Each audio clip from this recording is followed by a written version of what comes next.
Alright guys, welcome along to an episode of Martin's World. Guys, the interview you're about to hear is with myself and Philip Antony Bevington, who I had the pleasure of talking with earlier today. He's also known as Tony, and he's an 80-year-old man living in the UK, and he has stage 3 kidney failure. And he's also suffering then with chronic pain as a result of this. Now, Tony believes that by using cannabis that he'll be able to stave off some of the other issues caused by his kidney failure by improving homeostasis in his body, but he also gets tremendous benefit from the pain relief that cannabis provides. You know, this gives him a much better quality of life. In November 2019, he unfortunately had a visit by the UK police who took his plants. He had 24 plants growing in his house at the time. Again, all of this would have been used for medicinal purposes. A lot of it was being turned into oil. I don't know if he smoking some of the herb or what the crack was, but yeah, a lot of it would have been turned into oil, if not all of it. Then after that happened, Tony decided, you know, he needed his medicine and the government weren't going really helping him to get it. So he put down some more plants and started growing again. And sadly, 6 weeks later, the cops showed up again and raided his house a second time. And this time he had 26 plants and they took them. We find out in the interview there that Tony is going to be up in court on the 16th of November. And he's now going to be charged for the sale and supply of cannabis. So, you know, without giving away too much of what goes on in the interview, enjoy, guys. And before you do, don't forget that if you want to help promote the fight for legalisation of cannabis in Ireland, or for the setting up of a cannabis activist hub, you can go over subscribe to my Patreon at patreon.com/martinsworld. Or you can also make a donation in Bitcoin through martinsworld.ie.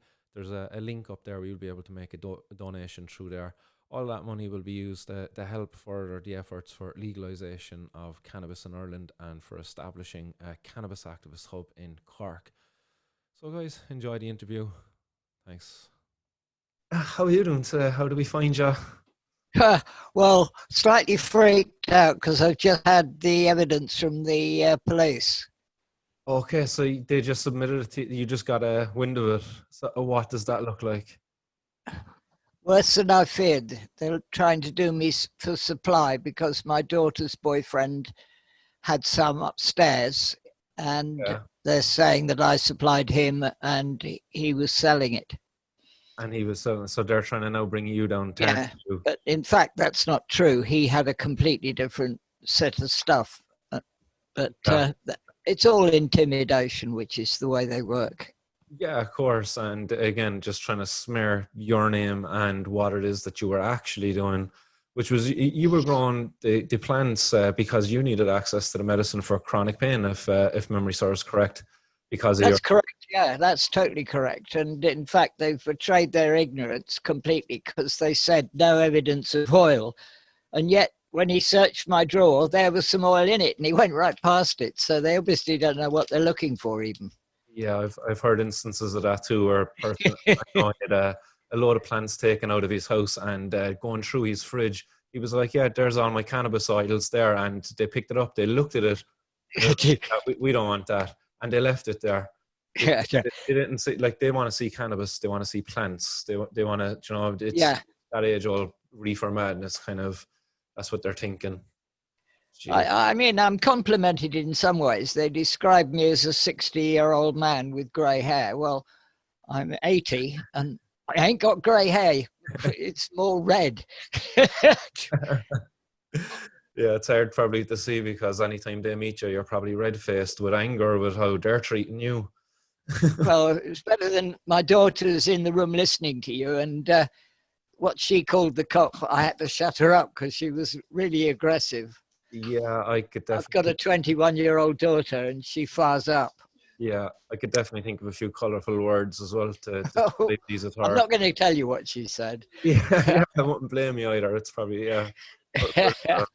But it's like that there is no words you can really describe what's actually going on here with how the way in which the system is set up. So even in the UK now, if you had if you were allowed, if you had a pocket full of money, you can actually go down and get a private prescription for medical cannabis, and you wouldn't be in this predicament. But, Oh, yeah. but because you say you find yourself in a situation where you'd rather grow it for yourself to treat your pain, you're criminalized for that. So on one hand, you're a criminal and what you're doing is criminal. But on the other hand, it's fine if you're paying an exorbitant amount of money to some private clinic. Well, that's capitalism for you, isn't it? It defies logic. I don't know how we stand over this. Like I was talking to a person here yesterday who knows the Minister for Justice, and he was talking that the Minister for Justice is sympathetic towards the whole cannabis and agrees that it should be legalized. And I'm just like, so why isn't the minister out there vocal on this? Why isn't the minister like the one spearheading the change?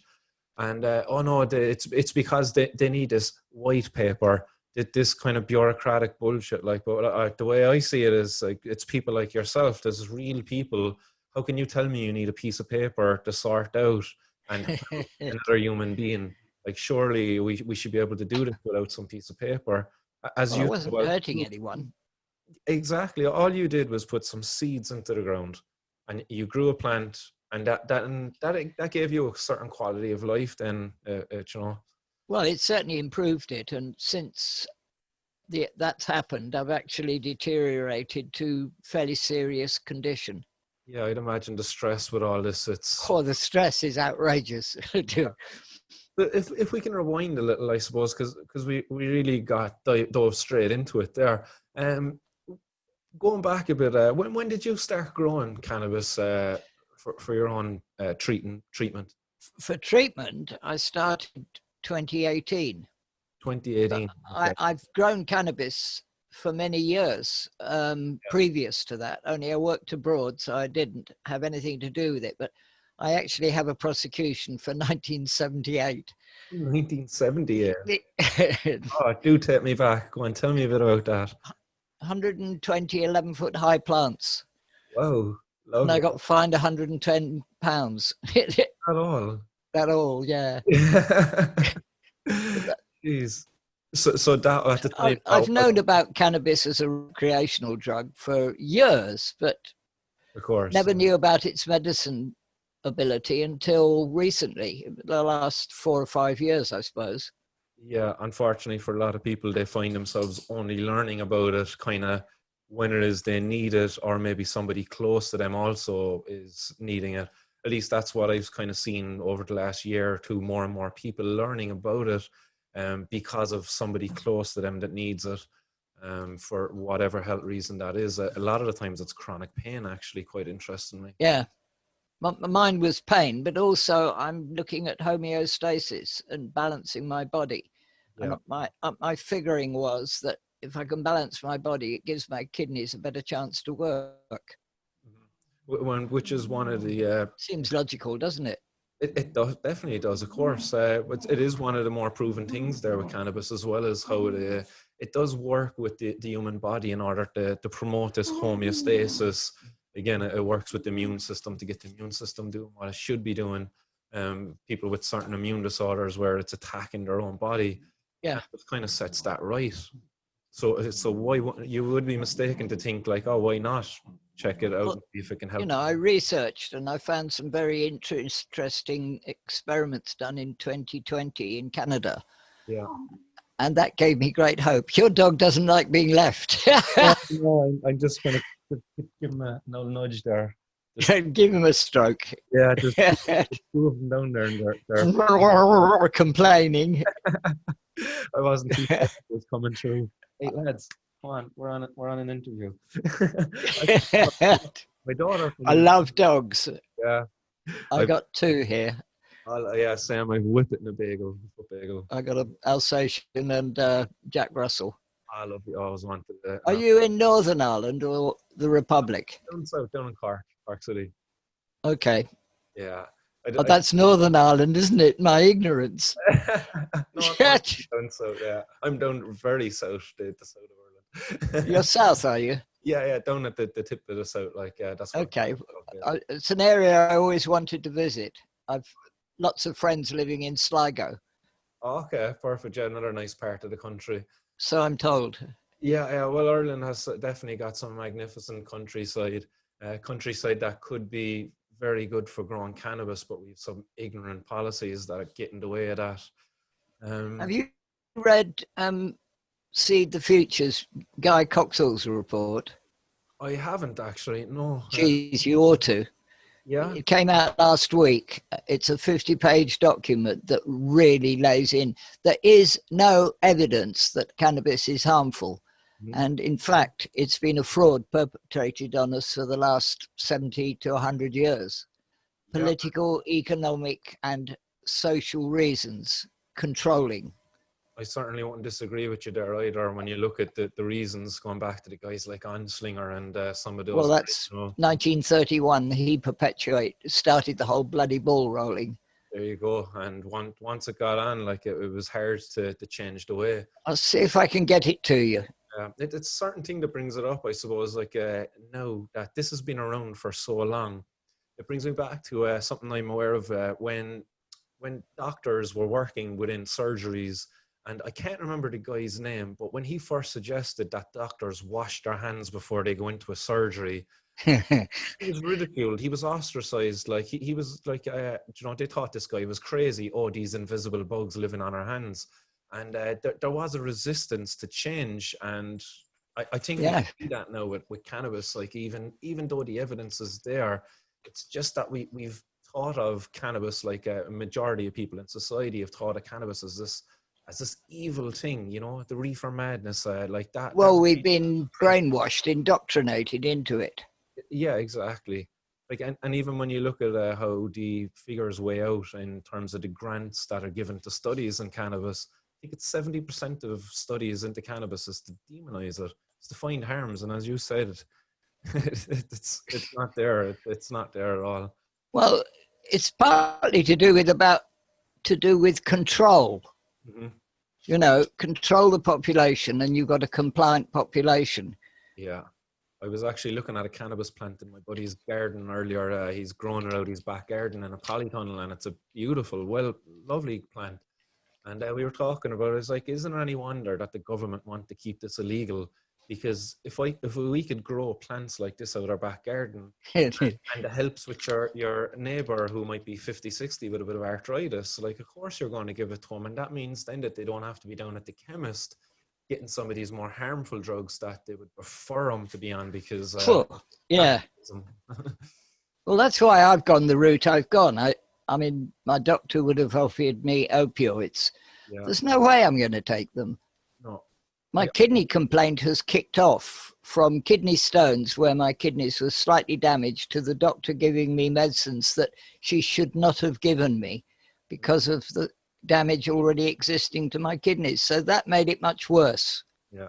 And tell me, how did it actually work for you? So when you started in 2018, how did that work with your kidney and stuff? Did you see any improvement? Or Definite improvement. It went from really poor reading to a much, much better reading. I was coming out of one stage and into the improved stage. I was going from moderate to medium.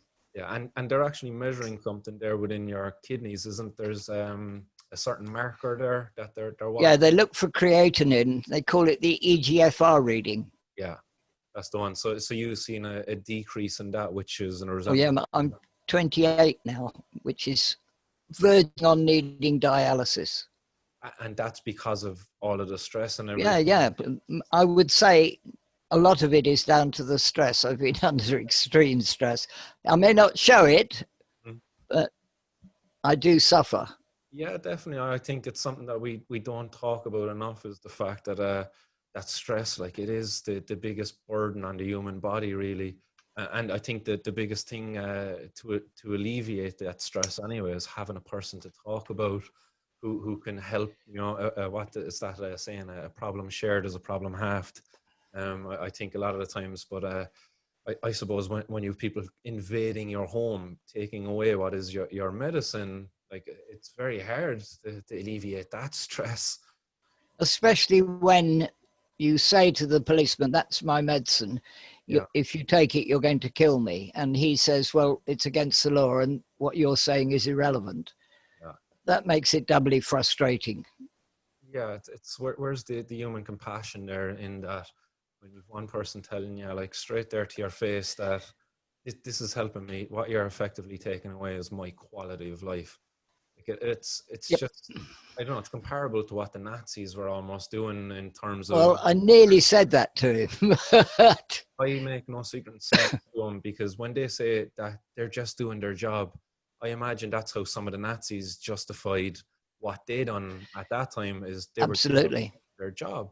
It's like, no, I was obeying orders. yeah, at what point does the human instinct kick in and say, no, there's something wrong here. This is immoral.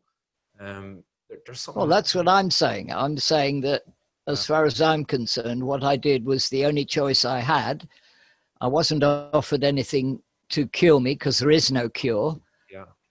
So what was I to do but to make a decision on my own? And I did. And now I'm being punished for it. You're being punished, yeah. And I wholeheartedly support what you did, and the way in which you went about it, because currently the system and the politicians, the guys who are supposed to care for you, are lacking that care. Because I know in the UK, you've had campaigners for a very long time campaigning for better access to cannabis medicines. It's all the government's fault ultimately that you have to be a criminal growing this at your home. That there isn't some sort of a system where you could go and avail of this, or maybe have a license so you can grow it at home, so you can sign off and say, I'm not selling this to kids, I'm not selling this on the streets. There wouldn't be a need to sell it on the streets if adults could just go and buy it where they should be able to buy it anyway. I could have bought mine off the street, but for two reasons I didn't want to. One, I didn't really want to be participating with that side of it.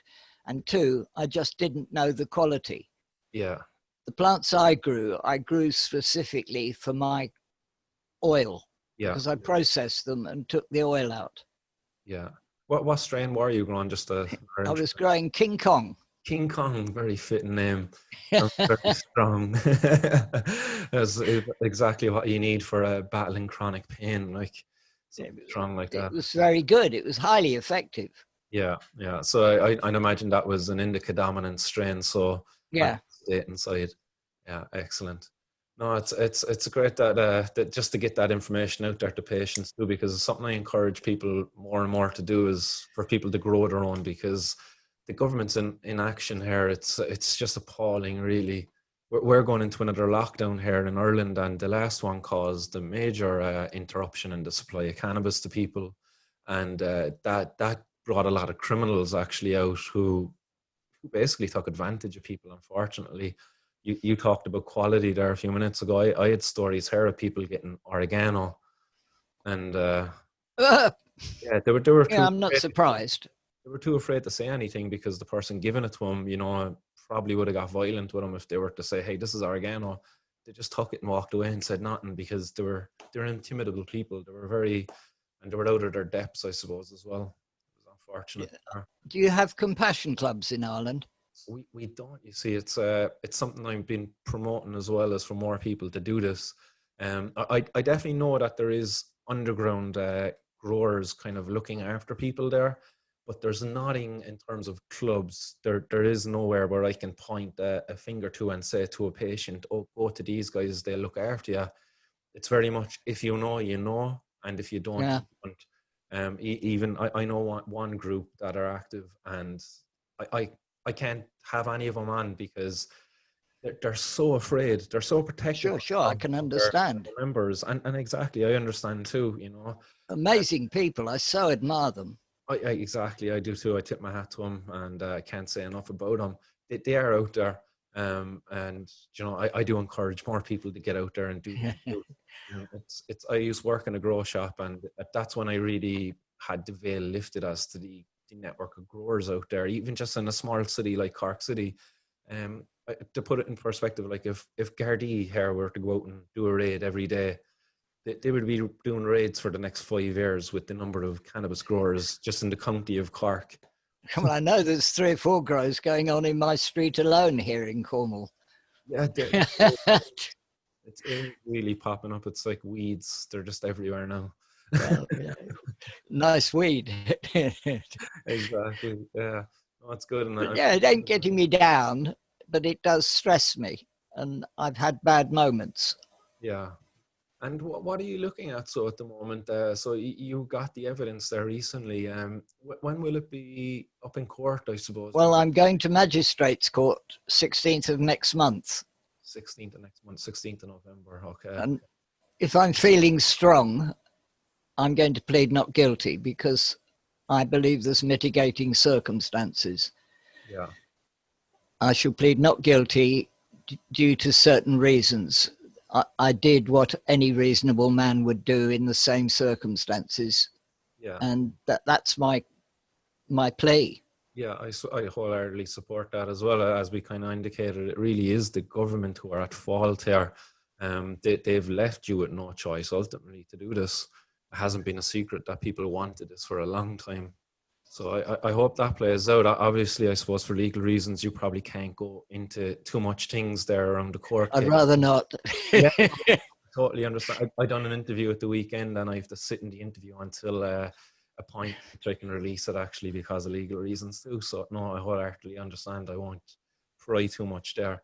But obviously, if this was in Ireland and you got raided, you would be waiting over a year. Even with the whole coronavirus now, it would be nearly 2 years before you would get your date in court. In the UK, I suppose it's a bit quicker. Well, I was arrested in November 2019. I was arrested again in January 2020. Yeah. Because as soon as they'd taken my crop, I had no choice but to do it again. So they came back a second time, actually. Oh, yeah. And I've always been a gentleman. Yeah. Yes, I've got it. You're taking my medicine, and if you want to see it, I'll show you. I've never been aggressive or difficult with them. Yeah. I don't think it gets you anywhere. It probably would have been detrimental to my story. Yeah. And were you present both times of those raids? Yep. Yeah. Okay. Yep. And were the cops were obviously they were taking your plants, but were they kind of courteous outside of that to you? The first time they're courteous. The second time they were disgusting. They threatened me, kick your door in at 3 o'clock in the morning, we'll board your house up and have you evicted under antisocial behaviour orders. Things like that. Yeah, and antisocial orders. It's just... That's something that I'm saving for the future. That's just threats that's us. You're police over there. These guys are supposed to bring security and a peace of mind to you that there's going to be nobody out there to actually do harm to you. But they're being used in the complete opposite. They actually are the perpetrators of harm against you. Just and all because of prohibition. So when the first raid came about, how many plants did they take back then? I think it was 24. 24. They were 18 inches high, and I now know that there were no flowering heads. So it actually was still in vegging state. Okay, you hadn't flipped them to 12, or maybe they were just early in that stage. Yeah, I was going to switch over to flowering a couple of weeks after that. But so they went, and I thought about it for a while. I was pretty scared, but then I thought, well, what the hell do I do? If I don't have my medicine, I might as well shoot myself. Yeah. So I grew again. You don't. And it was pretty much the same the second time. They were 12 to 18 inches high. 26 again. Yeah. Yeah. And do you just do them pot to pot? And yeah, I don't do anything sophisticated. They're in soil in pots with HPS lights. Which is understandable why you would want 26 of them then, because you're growing mainly for the single top cola, and you're not too... Well, actually, of course, I take the whole plant. Oh, of course, yeah. Process it and get the oil out of that. And from one plant, you don't get that much oil. No, definitely not. So I needed that much, and I had more plants coming on because I'm looking at continuity of supply of my medicine. Yeah, definitely. I'm just trying to paint a picture for people that like when they hear 26 plants, it's not like a plant that's massively overgrown, big bushy thing. They were tiny. Yeah, exactly. When they're pot like that, you don't give them much room for branching out. Like, how many lights would you have used for flowering? Well, the first grow I had 4 600 HPSs. Nice, okay. The second grow I had 2 800 HPSs. Yeah. So 26 plants, like, so what's that? Geez, about 8 plants per light? No, that would have been 30. They estimate 40 grams per plant, and their estimate of the value, if I'd sold it, ultimately was of 3 crops a year, £27,000. From 3 crops a year? Yeah, Is that how they estimate it? By yeah, your ability, how much you could harvest in a year? yeah. Okay, that's very... Yeah, I could teach them a thing or two there. Because you know that the British government make money out of me growing, because I bought the seeds, I paid VAT. Yeah. I bought the equipment, I paid VAT. A friend has estimated that a 9-plant crop would benefit the government £240 Yeah, that's in VAT. So they're benefiting too. yeah. No, there is massive benefits. Like, it'd be only great if they just let you do it legally, and they could really reap the benefit. Well, of course, in the UK, we have this ludicrous situation with GW Pharmaceuticals. Oh, yeah, don't get me started on those bites. Yeah, It's absolutely crazy. Yeah, the claim is Britain is the world's largest exporter of medical cannabis at the moment. Yep. And meanwhile, we have people like yourself just being dragged through the magistrate's court. You're such a bad criminal, don't you know? I know, I'm a terrible man. Oh my God. So, like GW Pharmaceutical, I seen them in the media there recently. They're making headlines because they're exporting out to Australia as their next port of call. America is their biggest market, but they're based in the UK. That's crazy, and people like yourself are still being criminalized for it.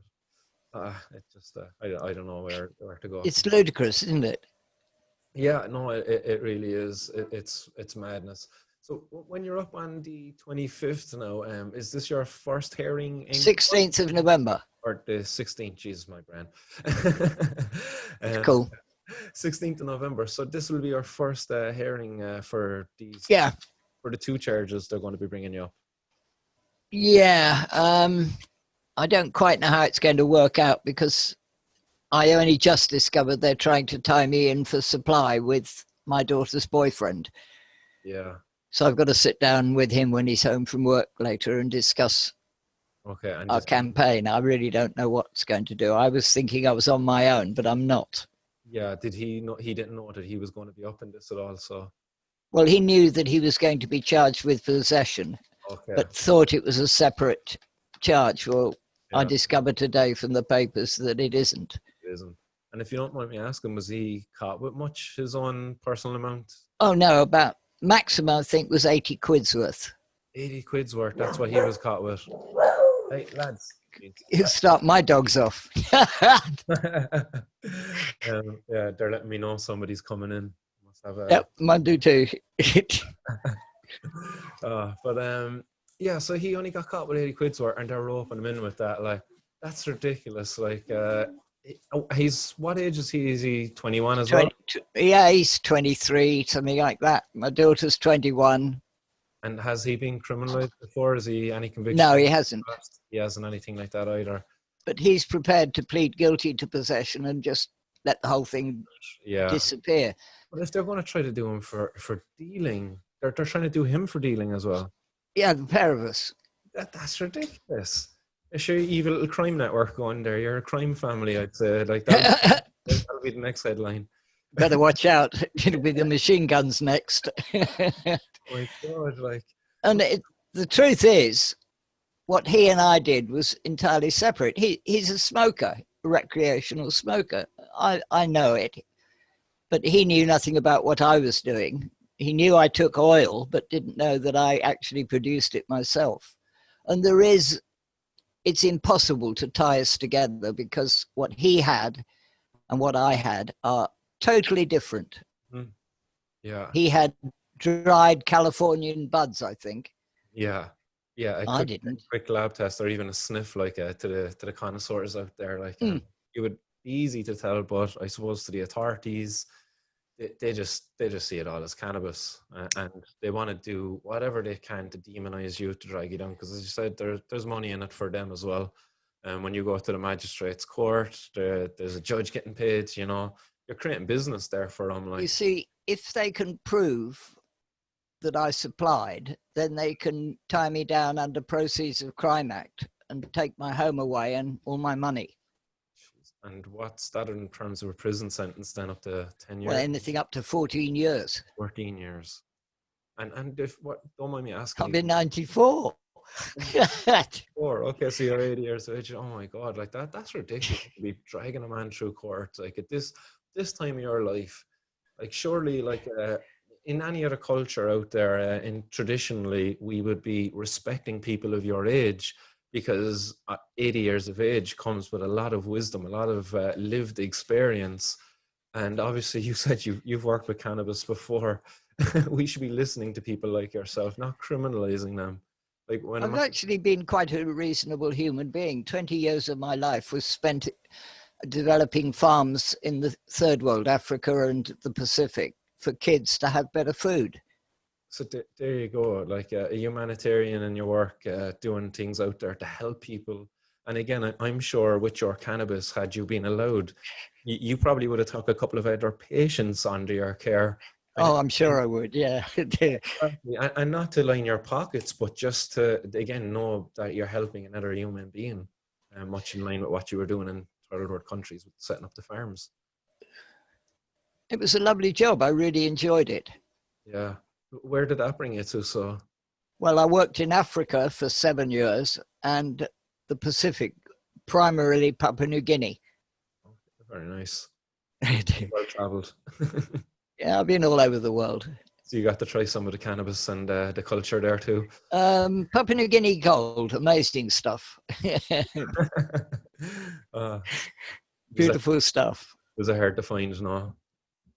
Oh no! When I left one time, some friends brought me an 80-kilo bag full of it. Here, Tony, take it away, free. Yeah, it's quite ubiquitous over there. It is ludicrous. It's so silly. Yeah. It's out of date. It's unjust. We need a complete review of what is going on with people. Yeah. I mean, a humanitarian approach. Going forward for yourself, I know the community by and large has supported you. I kind of see your posts are being shared around the place there. There's definitely more than enough support there on the online world. But in reality, what kind of support is there for you in terms of legal support and everything? Are you being looked after there? I've had a few donations to help me get a private medical prescription. Okay. Which I'm now a part of. Okay. I have a medical prescription now. Brilliant. That's good to hear. So that'll only support your case, actually. So. Yeah. Brilliant. That's good. But as to support, yeah, I'm blown away by it. Thousands of people are behind me. I can turn around and just sort of help. Yeah. Somebody's there. Great. No, I think the cannabis. It's lovely. I think even outside of that, stories like your own, that's getting the non-initiated to the cannabis community. It's opening their eyes to it and to what's being kept behind the veil, really, by the propagandists out there who would lead people to believe that there's nothing to see here. Cannabis is evil. There's no medical benefits. Schedule 1, guys. No, but do you not think that there's a hidden agenda in here? I do. I definitely do. And when you look outside of just cannabis and you look at things like, say, psilocybin mushrooms and what's coming out there and the therapies that are being opened up by people just pushing the envelope to look beyond prohibition and say, hey, guys, there's something here. There definitely is a bit of a hidden agenda that some of the better plants out there are being kept behind this barrier of prohibition. This kind of the war on drugs is capturing them. I think it's for control and giving the pharmaceuticals company time to get some decent patents out. Yeah. And then they can swamp the market with the synthetic stuff, which, in my opinion, is not a whole plant medicine and will not be successful. Yeah, I'd agree with you there. You have the issue in the UK coming soon with the whole Novel Food Act. Even though I thought with Brexit that would have sorted it out for you, that you would have had your own thing. yeah, Brexit's another subject, I suppose. Don't. But there was an issue there with CBDs and the whole Novel Food Act. And It's because they want to control it. Yeah, they want to control and make money out of it. Yeah, and make money. Yeah, because again, like as we talked, GW, they can grow all the CBD they want, but you can't even grow CBD if you wanted a CBD variety because it is cannabis, and you're still breaking the law. So yes, I've been guilty of cultivation of cannabis. Yeah, and I accept that, but I did it for a non-selfish, non-financial reason. Yeah. No, I'd agree with you. I don't know if you've seen it actually recently. I staged a protest here in Cork City. I took a little cannabis plant that was donated to me by a very kind cannabis grower, and I went down to our city hall and I planted it in the garden. As a little protest, little civil disobedience, just to highlight that there's a real need to address this. As I say, we're going back into a lockdown here, and off licenses have been deemed an essential service. So you can go get alcohol, it's an essential service, but still people are being criminalized for their cannabis use, and that's not being deemed as an essential service. There was actually a guy caught in a bus recently traveling between Limerick and Cork here, and the guards intercepted the bus at a checkpoint. So we've checkpoints now being set up all around the country to make sure you're staying within your county. You're respecting the guidelines that they have because of this whole virus. So what's that if it isn't control? Exactly. Here we go. Under the guise of control, to make sure you're respecting the guidelines. It's for the good of the community. It's for all of us, and to save our health service and all that stuff. There we go. And in doing that, then they smelt a bit of cannabis, and some poor fella on the bus coming home after probably stocking up for the lockdown, get his cannabis nicked off him. But there's other stories as well with Gardaí calling to doors of students' homes there in areas that are kind of known to be students' areas, and they're smelling cannabis. And again, they're going beyond what they were actually going out to do, making sure people are following one set of guidelines, and they're finding out, oh no, we can criminalize you for cannabis, so they're coming down hard on them. So it's trying times, definitely. But I'll be paying close attention to your case. Is there anything you want to get out there to the people? Any kind of point? Are you still fundraising actually for your? I haven't actually started a fundraiser yet. People have just done it for you. Yep, I've had donations come through the post. Well done to those people. Well done. I'm going to have to start a fundraiser because I'm going to need to keep this ongoing, and it's in hand. It's just, I haven't got time, and the friend who's helping me, he's ill.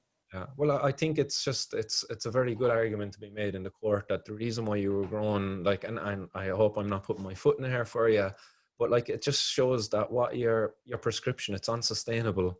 You're relying on the donations of others out there, but that's an unsustainable model. Of course you're going to grow. Of course it is.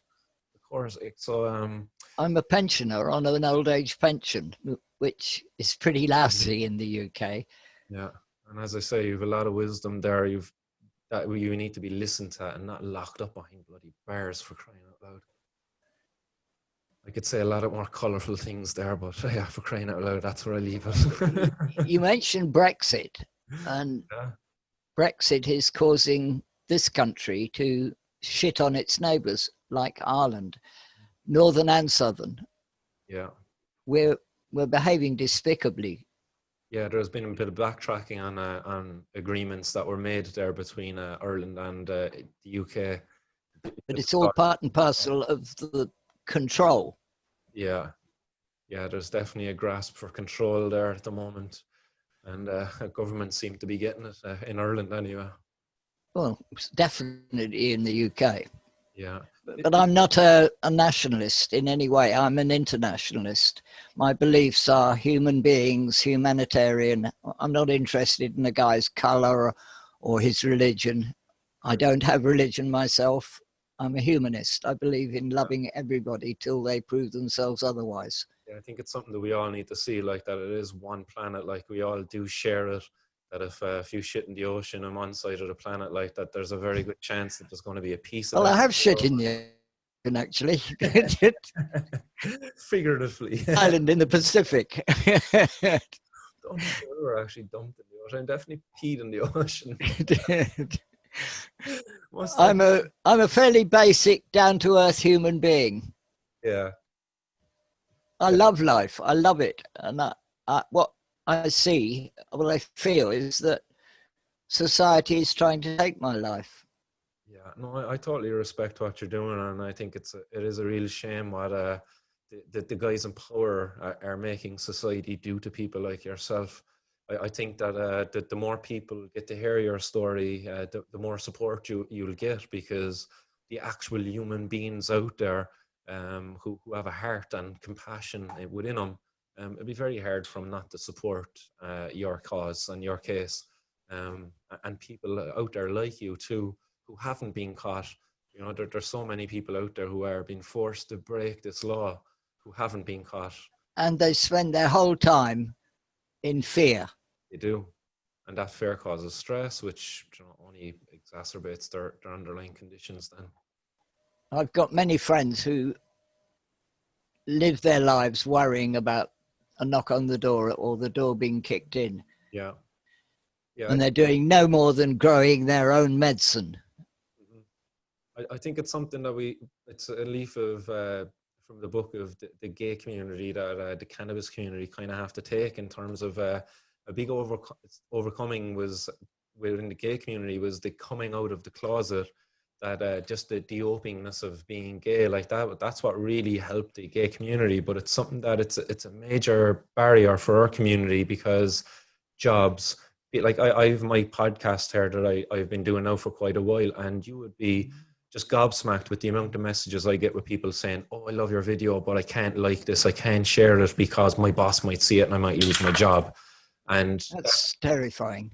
It is, because we live in a democracy, and what does it say about a democracy when you have so many people living in fear of just sharing their opinion, of even just liking something on Facebook? Like, it really goes to show what kind of a broken democracy we have in not only Ireland but the UK too. And it's kind of it is a reflection of why these laws are still in place. So I think the cannabis community really need to come out of the closet. More the people who use it for what they call the recreational reasons. I hate that term, but those healthy-bodied people out there, and we really need to step it up, because people like yourself who need it for medical reasons, like, you know, like you're sick, you're dying, die large. So we really need to step it up and support you. Go on, you can work with. Yeah, no, sorry there, but yeah, I suppose that's all right. I'm going to have to run, because I have to get kids to some extracurricular activities here. They're doing acrobatics. Okay, well then, all I want to say is, as far as I'm concerned, what I would like to see is all the cannabis communities all coming together with one voice. There's too much do this, do that dissension around the world. We need to get together to fight. Yeah, I wholeheartedly agree with you there. I think that's a great way to end this. We really Thanks, Martin. Unite, and great to meet you. Anthony, it's been an absolute honestly. Bit of a shock for you to meet me. And you know what, if it was allowed, I would love to be over there outside of the court next month, to actually be there in person to support. I think there'll be quite a few. Yeah, I definitely think people should show their support in whatever way possible. I don't know if you're going into lockdowns and things like this where people can't travel. I live in Cornwall, and we're outside the major lockdown area. We've got a very small percentage of infections, and I'm not sure I totally believe all of that either. Yeah, well, I think anybody who can get down there and show their support, that they should, and online and everywhere else where they can show their support, they should continue doing that, and anybody else out there like you. All right, buddy. Thank you very much. Get the kids to their extracurricular. Indeed, thanks very much. And yeah, goodbyes to the dogs. They managed to stay quiet afterwards. And mine too, yeah. Take care, Martin. I'll follow up with you after the case as well, so keep the loop, and the people out there too. Give me a shout anytime. Brilliant. Thanks very much again. Enjoy the rest of your evening. All right. Good night. Night. Bye. Bye. And there you go, guys. I hope you enjoyed that interview there with myself and Tony. I will follow back up with Tony on the 16th of November once his case is heard in the Magistrates Court there in the UK. Fingers crossed, and offering up prayers and all sorts of hope that it will be a positive outcome for Tony, and that they'll see sense in his argument that he was doing this for medical necessity because of those ignorant people out there in government who have refused to give patients effective access to cannabis, and a lot of them are forced to break the law, buy it from criminals or grow it themselves, and then they end up in court. So I will pay close attention there, and I look forward to having another conversation with Tony in the future. So I hope it will be a positive outcome. So I hope you enjoyed that, guys. And before I go, I just want to remind you again that if you'd like to support the show, if you'd like to support activism for cannabis legalization in Ireland, you can do so by subscribing to the Patreon at patreon.com/Martin's World. Or you can also donate bitcoins through martinsworld.ie. There'll be a little button up there. And so, guys, that's it. Keep her lit. Stay blazed. Peace.